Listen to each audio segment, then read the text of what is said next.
آپ تو نبی پاک کے گویا جگر کا ٹکڑا ہیں، اور پیارے آقا علیہ الصلوۃ والسلام کی ایسی ایسی احادیث ہیں کہ ہم سنیں تو ایمان تازہ ہو جاتا ہے اور اہل بیت کی محبت دل میں اور بڑھ جاتی ہے۔ سید الشہداء سیدنا امام حسین رضی اللہ تعالیٰ عنہ کی ولادت جو ہے وہ 5 شعبان سن 4 ہجری کو مدینہ منورہ میں ہوئی۔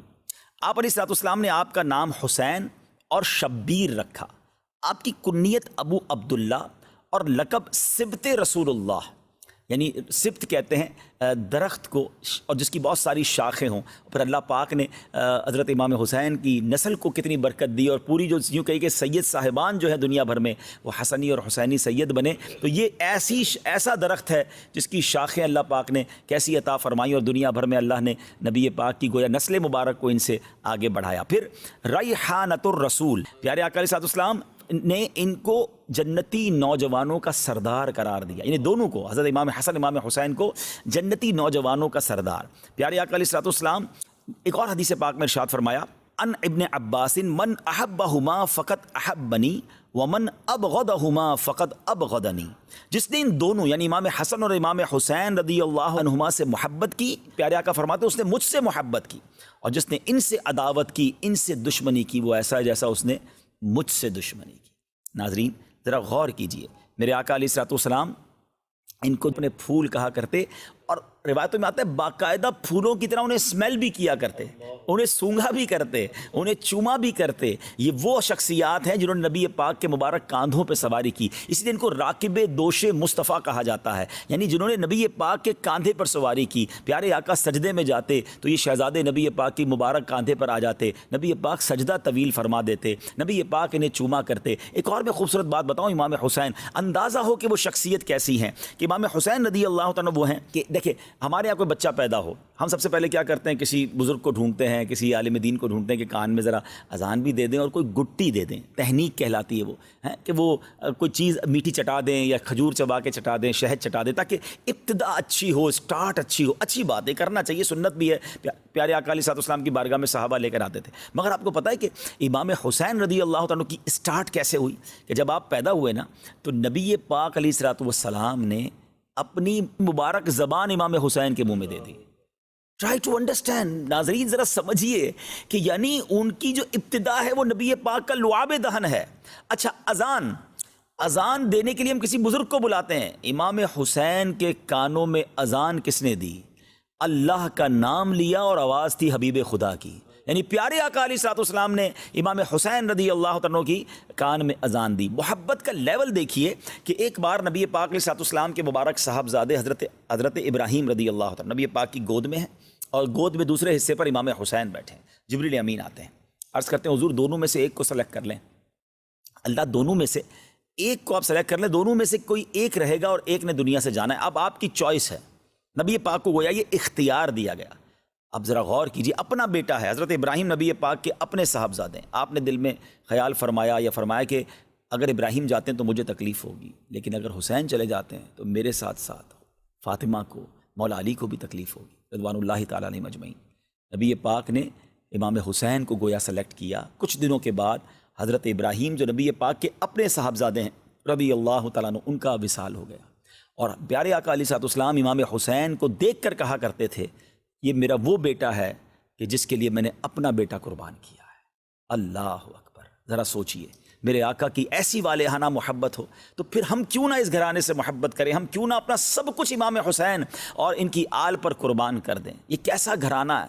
اعلیٰ حضرت امام اہل سنت سے پوچھئے نا، آپ کہتے ہیں کیا بات رضا اس چمنستان کرم کی، فرماتے ہیں ایسا کرم کا چمنستان ہے، ایسا کرم کا باغ ہے، کیا بات رضا اس چمنستان کرم کی، زہرا ہے کلی جس میں حسین اور حسن پسند۔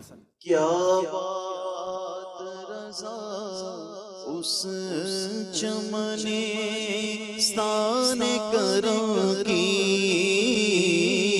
کیا بات رضا اس چمنستان کرم کی، کیا بات رضا اس چمنستان کرم کی، سہرا ہے کلی جس میں حسین اور حسن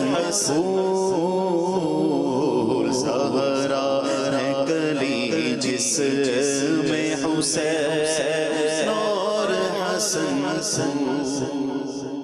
اب امید ہے کہ سچی بات تو یہ ہے کہ پھر بھی ہماری اوقات بھی نہیں ہے.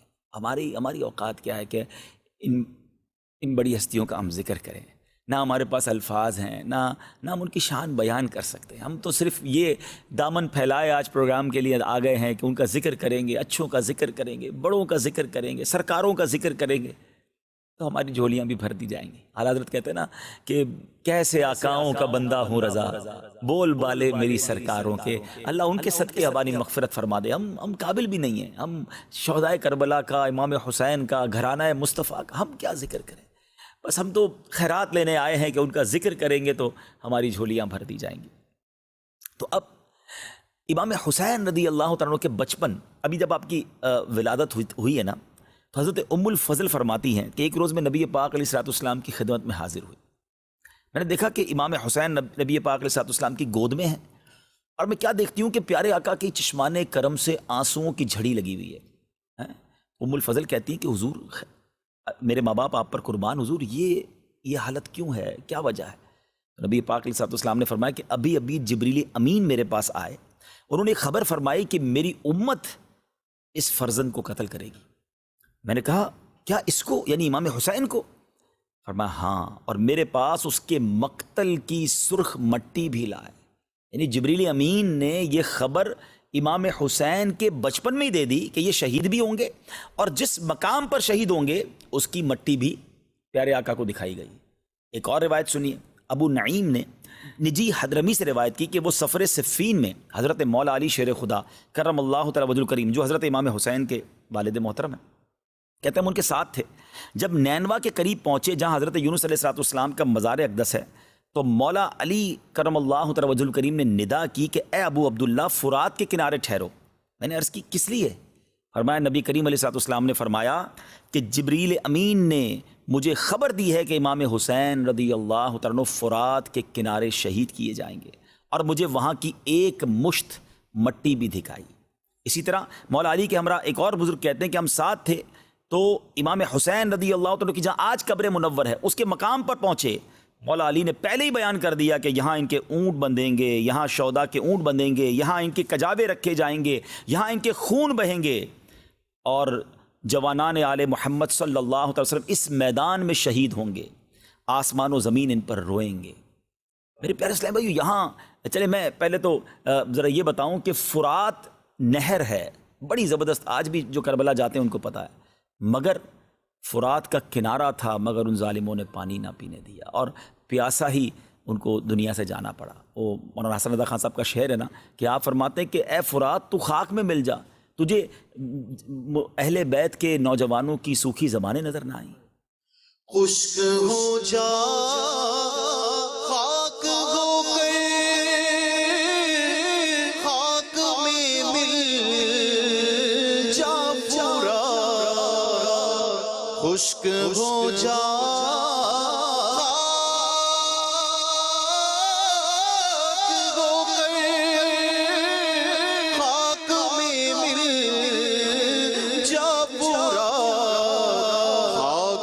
تجھ پر دیکھ تو سوکھی زبانیں اہل بیت، خاک تجھ پر